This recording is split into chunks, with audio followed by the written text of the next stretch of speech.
Hello and welcome to the third episode of the LUBATS podcast. Today we have our Magic the Gathering secretary, Chris, on to talk about Magic and the society as a whole a bit. Hello, Chris. Hiya, I'm all good. Awesome. I'm Chris, Magic Secretary, and I've just finished second year. So yeah, hi.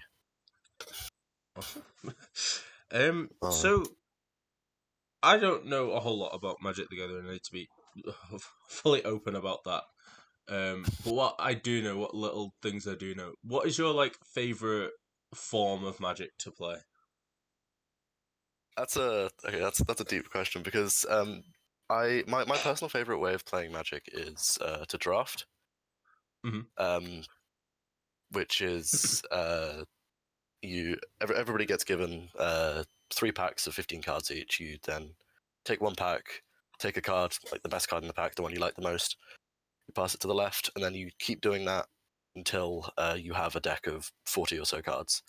Mhm. Um, it's basically it was like one of the original ways that you'd play the game because when like TCGs and stuff are marketed, they're marketed as packs of random cards, and a way to make the pack opening experience less just straight gambling is to make it a game as well. Yeah. And it incorporates like on the fly card evaluation and deck building into the game, which the other formats don't do as much on the spot. So with all the other formats, you show up, so Commander, Modern, Legacy, all those, you show up with your deck. You've got everything pre-made, pre-planned.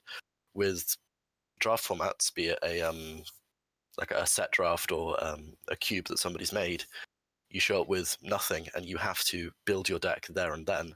Mhm. So that adds the skill of evaluating cards and reading draft signals and all of that on top of the actual playing the game, which I really enjoy. I think that's really fun. Mhm. And at one of the socials, think either last week or the week before, I did take part in a cube draft. I didn't understand a Yeah. single thing that happened, but I came second, and I think that's purely because Hey. Jacob pitied me because he ended up No, winning. because I mean, I think draft has like it's got quite a low barrier to entry because Mhm. again, as I said, you don't need to show up with anything. You turn up and everything's sort of provided, and it can be it's hard to master it. But if you know what you're looking for, just like staying in 2 colors, making sure that you get some good creatures, Mhm. and maybe some interaction spells, then at the end of the day, that's all you really need to have a functioning draft deck. It's only when you want to like excel and get um uh like to the top of the top is when you need to be able to learn how to read draft signals. But if you want to just play it casually, you don't. So long as you have a functioning pile of cardboard when you get out of it, that is really what you need to be able to do. Fair. It doesn't seem like it's got a massive, like what you said, skill of entry. It's more. Yeah, You say luck. it's like um I don't know. I don't think that it's very luck based. I just think you have to be able to. I think the most important thing if you're new to a draft is knowing how to keep a curve, and Mhm. a mana curve is just you want a small amount of maybe 2 to 3 1 drops or 1 mana creatures or spells, more of that of 2, maybe the same amount of 3, then you go down, so it looks Mhm. like a curve on a graph. And to be able to do that, it means you can consistently just sort of play out the early turns of the game, which are some of the most important. Yeah. And it means that you're not ever stuck on unable to cast anything in your hand, or you just immediately play everything, and then you've got nothing to do for the rest of the game. So I think that whilst it's a card game, luck will always be a part of it. I think that one of the things that I like about draft is that you can. I mean, actually, just as Magic as a whole, the deck building process is largely there to mitigate luck as a factor. You often have cards that allow you to draw other, like a simple example is card draw spells. So divination, very classic example, is a 3-mana card that allows you to draw 2 cards. That allows you to look at more cards in your deck, which mitigates the luck of, oh, I've drawn a bad card now, but I have divination, I can look at 2 others, maybe they'll be good. Yeah. So the deck building process is the way that you mitigate the luck aspect of the game. Of course, there will be games where you draw nothing but absolute dog off the top, but hey, it's a card game. What do you want? Yeah. So another question that I've got for you. So you were a part of Roses. Yes, sort of. loosely, because Loosely. York's you were playing Commander, weren't you? No, I was the legacy player, yeah. but York's legacy player decided that they wouldn't show up, so I didn't get a game. But it was the quickest 2-0 of my life. I mean, a dub's a dub. Exactly. With you talking about drafts, is there competitive draft, and could that potentially be a thing for Roses next time? Yeah, I mean, 100%. At like professional Magic events, like the Pro Tour, draft of the set is often like the first round, the sort of qualifying round that gets you into day 2. You have to do a draft of the current standard set. The only difference, I guess, in this term is that for Roses, I guess we would actually have to buy the box, and that would be you'd have to spend more money to do the draft at Roses. But I mean, I'd be down for it.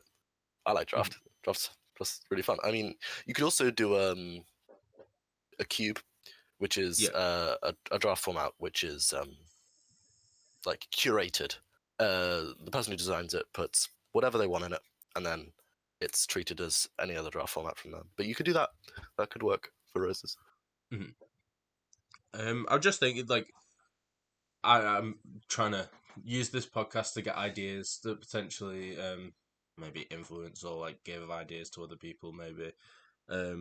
But like from what you said, I think that could potentially be an idea that could be used. I think it'd be more fun as well, and also maybe take away some of the pressure from Roses in a little way.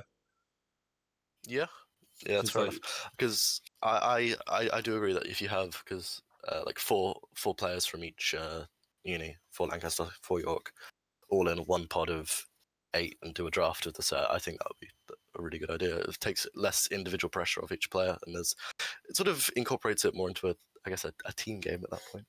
Yeah, I feel like it makes it more casual as well because like the draft that I did, the cube, it didn't seem like I've watched people play Magic before and it seems quite intense at times, but like it was just me, Jacob, Chris, and Max just laughing about picking funny cards and stuff. No, absolutely. I think Commander is the most popular format because it's the casual format. It's the one that you show up to have a good time with your friends with, and I think that it's partly a shame that all the other formats are looked at as sort of the home of competitive and no fun allowed. You got to play to win. But I think you can have a laugh playing anything. It's just it's about the people, not necessarily just the game. But yeah, Commander's obviously the easiest place to do that, and I think anywhere where there's people, you can have a laugh. So I think Cube or Draft is a really good way to do it as well. So my next question is another big one. I asked the people at board games what their favorite board game was. I asked the people at Wargaming who their favorite army is. Do you have a favorite type or singular card? Okay, yeah, I do. So it actually, I guess it depends what I'm playing. If I'm playing 60 card competitive, so like Modern or Legacy, I like playing Delver or Tempo, which is it's a deck that focuses on resolving an early threat. So in this case, the namesake card of the deck is Delver of Secrets, which is a 1-mana creature, which if you have an instant or sorcery on the top of your deck at the beginning of your turn, it becomes a 3/2. So it's a strong aggressive threat that you can apply pressure with, and then throughout the rest of the game, your aim is to the other name maintain tempo. And tempo is kind of, if you cast, it's basically spending all of your mana. So if you cast a 1-drop on turn 1 and a 2-drop on turn 2, and then maybe a 1-drop and a 2-drop on turn 3, you're maintaining tempo. So your goal is to maintain tempo for yourself and disrupt your opponents. Yeah. And it's also you gotta keep your Delver alive, because once that dies, you lose the pressure, and you're kind of applying a clock, which your opponents either have to deal with the clock or deal with you. So you run counter spells to stop your opponent from doing things. You run removal spells like Lightning Bolt to efficiently kill your opponent's thing. So if you can spend 1 mana, Lightning Bolt, to kill an opponent's 2-mana creature, that's brilliant. You've gone up in tempo, basically. And I just like this style of play because it's interactive. There's a lot of decision points. There's a lot of points where you can say, I can do this, or I could do, I don't know, Lightning Bolt and then counterspell. There's a lot of things that you can do differently, and I think that's I like to think. I don't really want the deck to play itself for me. Do you know what I mean? Yeah. No. So it's also quite resilient, which it's good because nothing sucks more than getting your big play blown out, and then you kind of have to sit there and wait for your opponent to slowly 1,000 cuts you to death.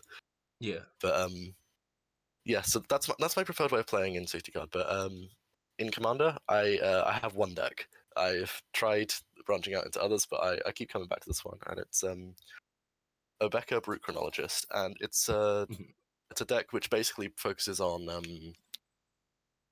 I guess kind of cheating. It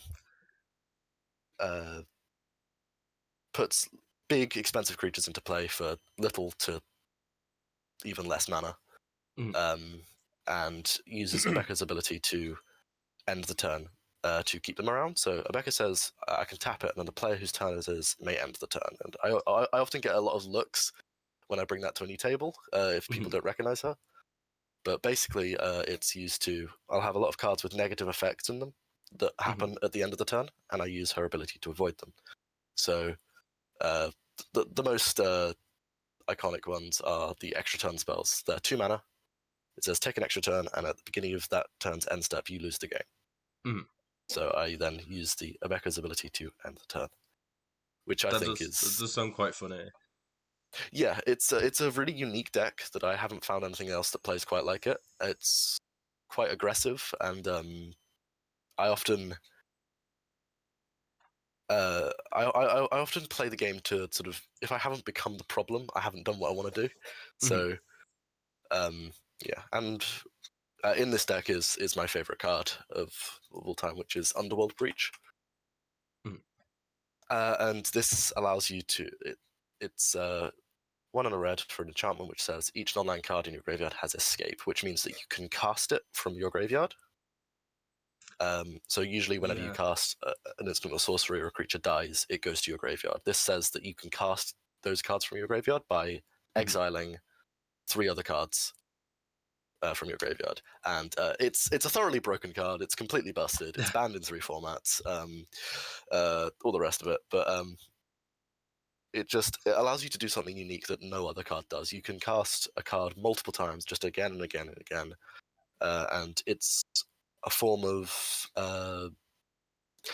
like massive card advantage, because if you basically look at it and it says draw a third of what's in your graveyard, if your graveyard has 50 cards in it or 60 cards in it, that's draw 20. That's absurd for 2 mana. Yeah. So, and again, when I go back to saying, I really like making decisions. I like thinking. It's a source of one of the most decision points that I have in the deck. So oftentimes I'm thinking, how do I win with Underworld Breach?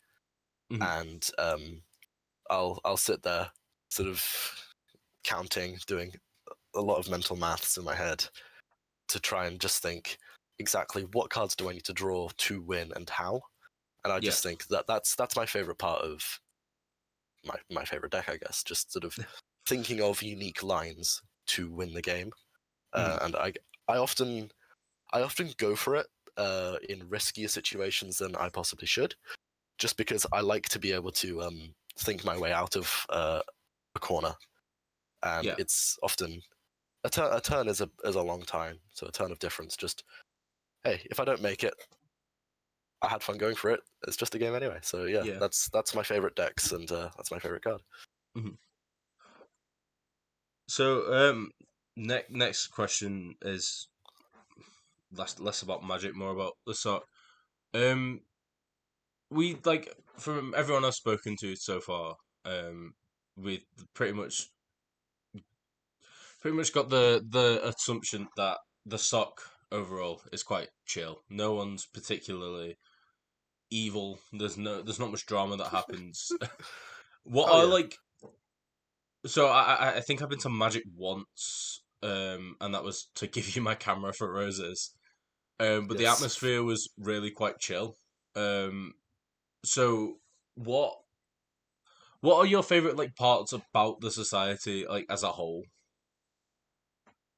I like how you can just show up, often play literally whatever you want, and whoever what you're playing with will just you'll just be able to have a laugh with them, no matter if you're playing like the most purposefully horrendous deck in the world that does it's awful, it's absolutely horrendous, but you'll be able to laugh with people. You'll be able to have some chuckles over your completely garbage cards, but it doesn't matter, because so long as, I mean, that is the beauty of Commander, is that you're not playing to win, really.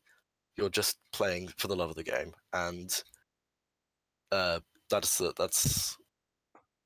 how people can just show up, play their pet decks, their sort of anything from people sitting on chairs, the deck, to some really high power stuff. So long as you can find a pod, 3 other people to play, advised to play at the similar power level. But I mean, if people don't care, then you can play against whoever you want. But yeah, the best games will come with sort of, you don't know who's going to win by just looking at the decks. So yeah, it's a really it's a really good atmosphere, and a lot of people have got their a lot of unique decks there. So I mean, my housemate Oscar, he's got his completely nuts chaos deck, which will often take it'll take ages to resolve, just completely unique effects that nobody's ever really seen before, and then you'll have people reading his cards, but it's just, every game is completely different, dependent on who you're playing against. I just think that is wonderful. Completely valid. So like, something that I've not really spoken about too much here, but like, I've spoken to you about, there's a lot of crossover with different IPs with Magic. Yes. Particularly like there's the Fallout one, which I think is the most recent. Yes, the Fallout one is the most recently released, but they're previewing an Assassin's Creed one as we speak. Oh, Yeah. I love Assassin's Creed. Yeah. Well, that's like my big question. Like, like with these IPs that get released, are there any like broken cards or like? Yeah. Yeah. So I think so Universes Beyond, which is what the sort of extra IP initiative is called, it's like incredibly controversial. But to be honest, I don't mind it so much. Honestly, my biggest gripe with Universes Beyond is I think that the board is a bit ugly, but that's about it. But I think that so long as the aesthetic and the theme of the sets fits Magic's sort of fantasy genre, it works well. So I mean, the first one or first major one that they did was the Lord of the Rings, which I mean that's perfect. Like I can't think of any other setting which fits the sort of high fantasy-esque atmosphere of angels and knights and dragons and like it's perfect. And the Lord of the Rings set was astronomically successful. I think it was one of, if not the most successful Magic set ever. Yeah, didn't oh, I forgot Post Malone. Didn't he buy like the one ring for there was like the one of unique serialized one ring that Post Malone bought for like $3.5 million, which was a lot. Yeah. But I think you said about broken cards from the Lord of the Rings. I mean, the One Ring card it's incredibly powerful. It shows up in competitive tournaments. It shows up at the highest level of play in formats where everything is legal. Same with the card Orcish Bowmasters. That's caused a lot of grief, which I personally I hate playing against that card. It's fucking miserable. But there's but I think so long as the IP that Universes Beyond is taken from it fits, I mean, yeah, go for it. I think it's a really good way to get more people to play the game. I know people who have started playing because of the Warhammer decks that they made. I know people who have become interested because of I mean, even from like they did a Baldur's Gate set. So yeah, I people didn't know who've played, that. yeah, it came out like a year before the actual game released. So I went into Baldur's Gate saying, "Oh, I know that guy. That's you're on a Magic card." But the I mean, I think if like Assassin's Creed works brilliantly. I think it's it's a good popular setting for like iconic characters that will definitely bring people into the game. Fallout I was a bit iffy on because you got Magic with its knights and dragons and all that, and then you've got Fallout, which is just some dude in power armor with a big ass gun, which I think, look, it's cool as hell. I can't deny that it's cool, but it doesn't fit so well. But no, but there is the case where as soon as they bring out the thing that I love, if they into Universes Beyond, I will not be complaining. So that's the thing. I will keep my mouth shut for the things other people like. are there any IPs that you're hoping to come to to Magic? If they put Dark Souls on a Magic card, I'm going to buy that. Like it's going to happen. That would I think like any of the Soulsborne games would actually work, to be honest. Yeah, I mean it's it's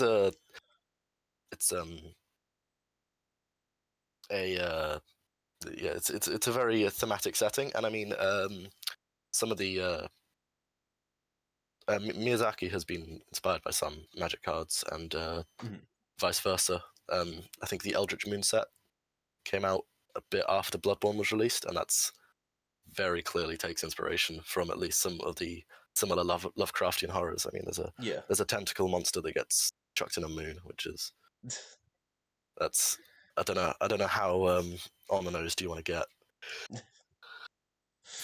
No. But yeah, I think when it comes to Universes Beyond, I think at the end of the day, you don't have to play the card if you don't like it. So, but if you do like it, good for you. Enjoy the cards. So another question I've got is, so you a lot of people that I've spoken to, like from the SOC, they print cards off, but Yes. then there's the actual like buying packs and stuff. Um, what is the guarantee? Like, is there any guarantee that you're gonna get a decent card in each pack? Because like when I was younger and I used to buy like Pokemon cards and stuff, like you usually get like one shiny per pack kind of thing. Is that Yeah. kind of similar, or is it better or worse? So for the packs currently, I think you're looking for rares, which are the rarer, more powerful cards in the sets, and there's going to be a minimum of one, I think, maximum of four in a pack. They're really confusing these days, because you've got all sorts of different like slots in the pack that can be filled by a Mm, rare. Like the foil can be a rare, the borderless can be a rare, stuff like that. But yeah. I think I would advise against buying packs for the purposes of looking for cards. It's a terrible idea. It's basically just gambling. Yeah. There are plenty of online marketplaces. Card market here in Europe is the place to go. I mean, if you want to trade, I mean, trading with people. If you find somebody that has the card, that is the best Mhm. way to do it. But yeah, packs are for draft, in my opinion, not for looking for cards at all.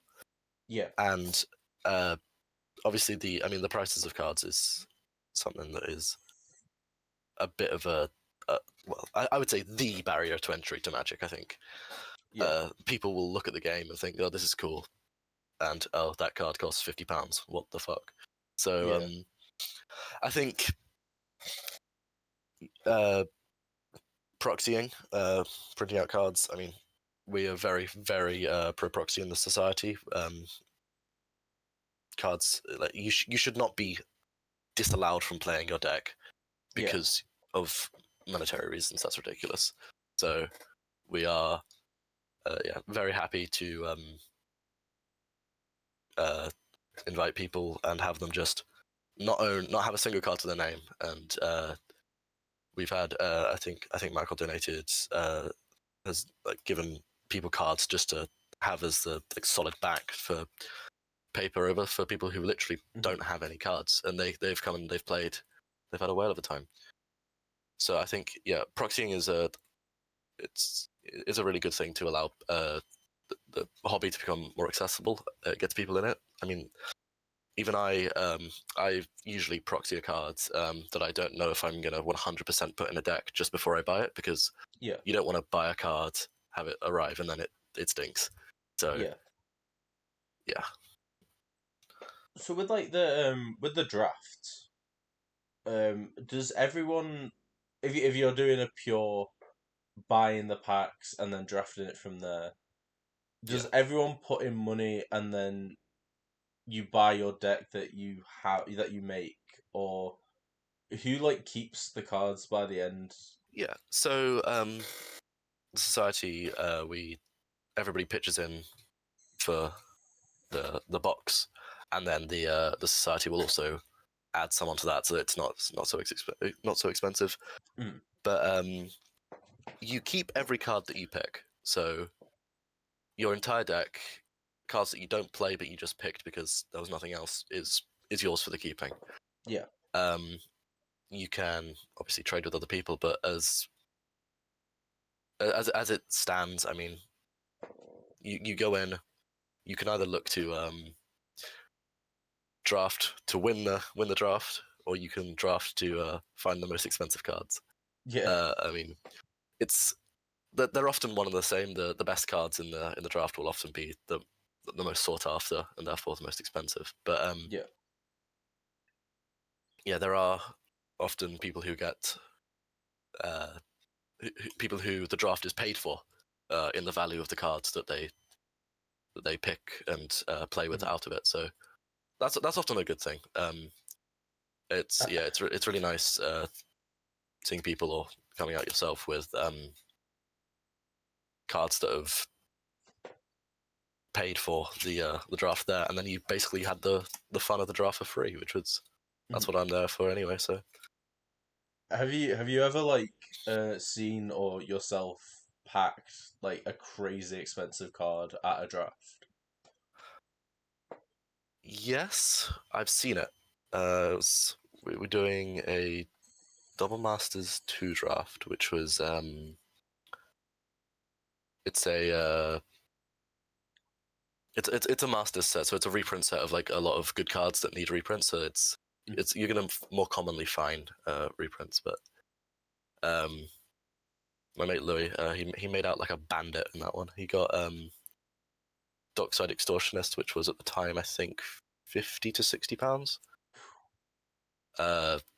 And then some other big hits. But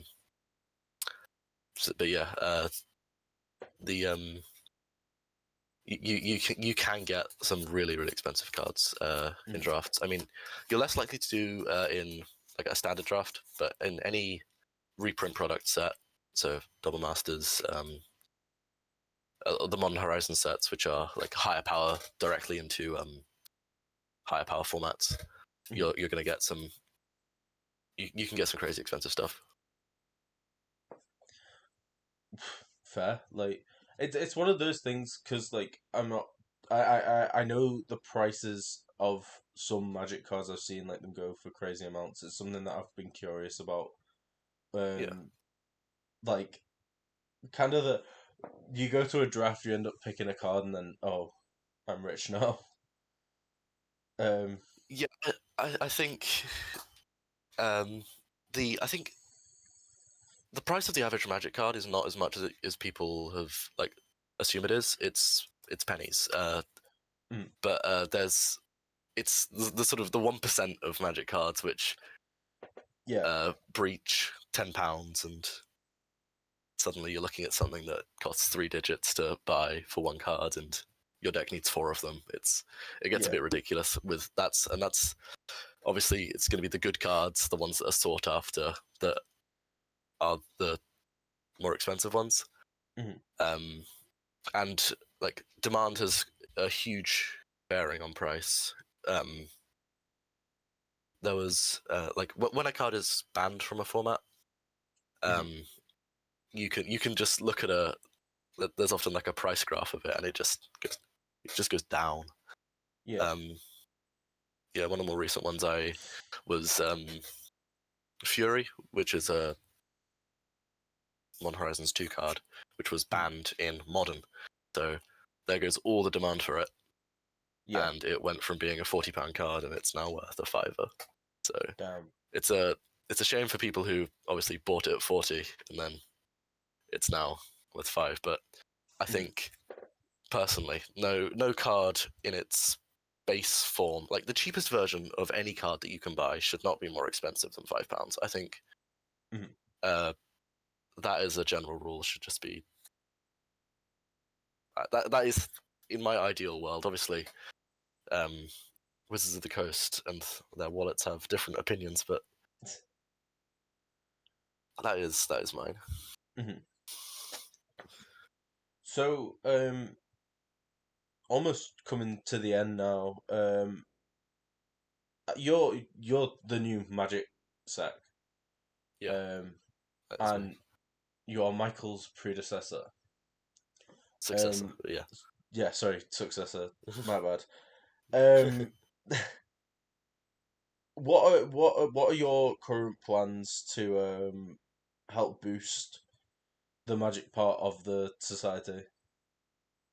Yeah, so I did a little bit of work on the cube for what I could, just of my cards, but the plans for next year, and sort of we're going to try and to get more people to join and get more people interested in Magic. I'm probably going to cobble together some starter decks to make it a lot easier to teach people the basics of the game, so that they can find out what they like, find out what things interest them. So of the 5 colors, I'm probably going to put together 1 or 2 decks for each color. If I can, I might figure out a way to do it so that you can mash 2 decks together to make a 2-color deck, because there's a magic jumpstart which does that. So that basically gives people 10 different combinations of decks that they can play and see what combinations they like. Because and I think whilst Commander's the most popular, it's definitely not the easiest way to explain the game to somebody. Because Commander it's the Wild West of Magic. Everything and anything goes. So I think allowing people a sort of calmer, more rigid and slow environment to just get into the game will be a good addition. And for people who have been continuing to play the game, I think I would like to at least encourage more of just trying out other formats, because everybody plays Commander, but I think I've played and discovered that I really enjoy Legacy. So I think to get more people into 60-card competitive formats, or just hell, I say competitive formats. You can play them casually. It's a game, but I think I will be trying to encourage more people to play Legacy, get more people in society, just to try those formats. Like hosting a couple of tournaments. I might have a running leaderboard or league throughout the year. Yeah, we'll see what there's interest for. Fair. And do you have any plans for the current freshers that are going to come up?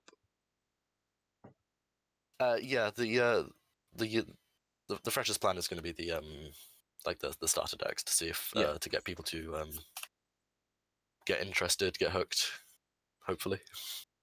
Fair enough. One final question that I have is, do you have any questions for me?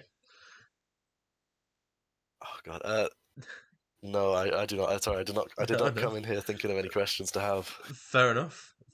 That is completely valid. Well, thank you very much for coming on. No problem.